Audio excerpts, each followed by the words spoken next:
Hello दोस्तों, ऊंचे लोग, ये मैंने लिखा है। दुनिया में हर तरह के लोग होते हैं, उनमें से कुछ इस किस्म के भी होते हैं। ये उन्हीं लोगों पर लिखा है मैंने। पढ़ के सुनाता हूँ आप लोगों को मेरा लिखा ऊंचे लोग। राज सागर फिल्म इंडस्ट्री के टॉप के प्रोड्यूसर्स में से एक हैं।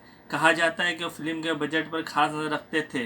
किसी भी किस्म का फालतू खर्चा वो नहीं होने देते थे, और ख़ास इसीलिए उन्होंने बजट टीम को तरतीब दी थी और खुद उसे हेड करते थे। किसी भी किस्म का फालतू खर्चा ना होने देते। राज साहब की एक नई फिल्म फ्लोर पर थी जिसके हीरो आमिर खान थे। आज राज साहब ने अपनी बजट कंट्रोल टीम के साथ मीटिंग रखी हुई थी ताकि वो अपनी इस फिल्म को बजट को कंट्रोल में रख सके।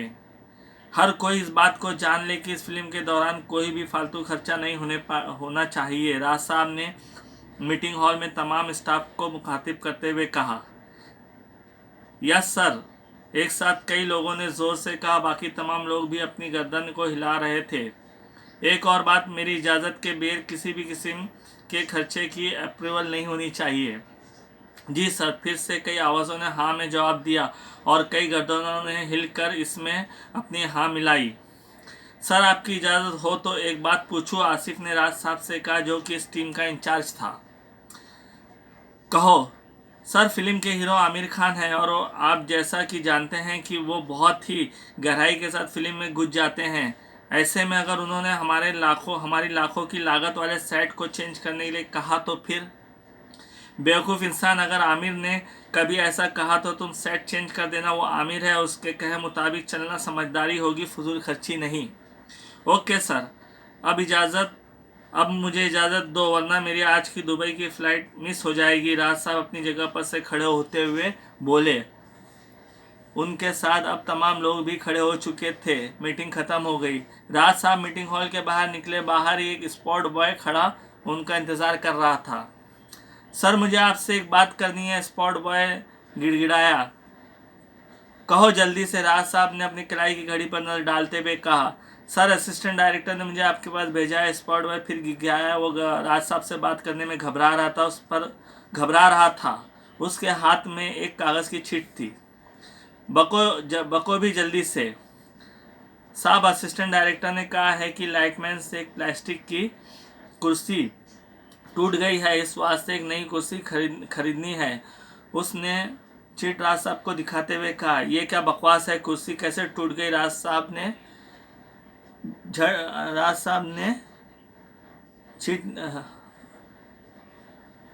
साहब ने चीट नहीं ली।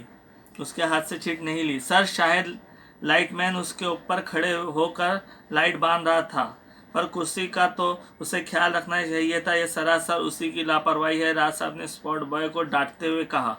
साहब, कैश डिपार्टमेंट को मैंने कुर्सी के लिए मेमो देकर 500 रुपये ले लूँ क्या? असिस्टेंट साहब ने ये चिट लिख कर दी है। ले लूँ क्या? असिस्टेंट साहब ने चिट लिख कर दी है। ये क्या बकवास है, 500 रुपये ले लूँ? राज साहब ने स्पॉट बॉय को डांटते हुए कहा। सॉरी सर, तुम बजट कंट्रोल डिपार्टमेंट से जाकर मिलो, कहते हुए राज साहब वहाँ से चले गए और स्पॉट बॉय अपने सर को सहलाने लगा। फिर उसने बजट डिपार्टमेंट के हेड के ऑफिस का रुख किया, पर वो ऑफिस में मौजूद नहीं था। काफ़ी वक्त इंतज़ार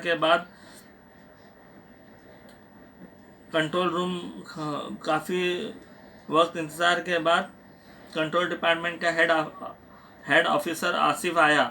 सर, आपसे कुछ काम था। स्पॉट बॉय ने आसिफ को उसके केबिन के बाहर रोक कर कहा। आसिफ को उसका इस तरह रोकना अच्छा नहीं लगा। रुको, अभी जब ऑफिस में बुलाऊं तब कहना, आसिफ ने स्पॉट बॉय को घूर कर ऊपर से नीचे तक देखते हुए कहा, और फिर वो अपने केबिन में चला गया। स्पॉट बॉय को एक लंबा वक्त इंतजार करने के बाद आसिफ ने उसे ऑफिस में बुलाया। सलाम साहब, उसने मलामत से कहा। कहो क्या कहना है? आसिफ स्पॉट बॉय को घूरता हुआ हिकारत से बोला। साहब, असिस्टेंट डायरेक्टर ने कहा है कि लाइटमैन से एक कुर्सी टूट गई है और यूनिट को कुर्सी की ज़रूरत है, तो तुम अकाउंट को एक कुर्सी लाने के लिए 500 रुपये का मेमो बनाकर दे दो और पैसे लेकर एक नई कुर्सी ले आओ।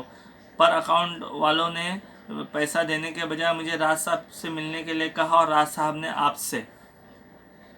कुर्सी टूट गई है, ये क्या कोई मजाक है? मजाक है क्या? इतनी लापरवाही। आसिफ ने स्पॉट बॉय का जुमला पूरा होने से पहले ही उसे डांटना शुरू कर दिया और वो बेचारा डरा सहमा हुआ डांट खा रहा था। स्पॉट बॉय के जाते ही आसिफ ने अगले दिन के सुबह के 11 बजे की बजट डिपार्टमेंट की मीटिंग रखी। अगले रोज़ बजट डिपार्टमेंट के तमाम लोग मीटिंग हॉल में मौजूद थे। वीडियो कॉलिंग के जरिए दुबई में मौजूद राज साहब को भी ज्वाइन किया गया और एक नई कुर्सी लाने के लिए 500 रुपये की डिमांड को सामने रखा गया। राज साहब ने इस मामले पर अपनी नाराज़गी जाहिर करते हुए बजट डिपार्टमेंट को डांट पिलाई और कुर्सी टूटने के पूरे मामले की ठीक से जांच करने के लिए कहा। टूटी हुई कुर्सी भी बजट डिपार्टमेंट को अपने कब्जे में लेने के लिए कहा, जिससे साबित हो सके कि वाकई में कुर्सी टूटी है, ना कि कोई अपने घर ले गया है। जिस लाइटमैन ने कुर्सी तोड़ी है उसे भी बुलाकर मामले की सही नौयत जांचने के लिए कहा। ज़रूरी हिदायत देने के बाद राज साहब ने कॉल को डिस्कनेक्ट कर दिया। मीटिंग ज़ोरों पर चल रही थी। दोपहर के खाने का वक्त हुआ। मीटिंग हॉल में मौजूद तमाम लोगों के लिए ओरिएंटल होटल से खाना मंगाया गया। 3 रोज़ यही सिलसिला चलता रहा। अब राज साहब भी दुबई से वापस आ गए थे और आज की फाइनल मीटिंग में वो मौजूद थे। मीटिंग में फैसला हुआ कि जिस लाइटमैन से ये कुर्सी टूटी है उस लाइटमैन की तनख्वाह से 1000 रुपये एज अ पेनल्टी काटा जाएगा और कुर्सी लाने के लिए 500 रुपये दिए जाएंगे।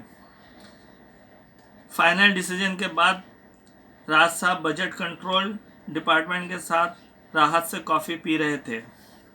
कुछ रोज़ बाद राज साहब एक वॉचर पर साइन कर रहे थे कि बजट कंट्रोल डिपार्टमेंट की 3 रोज़ की मीटिंग पर कुल 80,000 रुपये खर्च हुए हैं।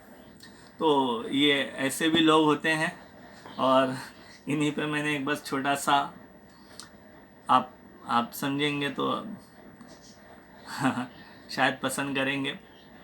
और फिर आपसे मिलूँगा, थोड़ा गैप हुआ, मिलते रहूँगा दोस्तों।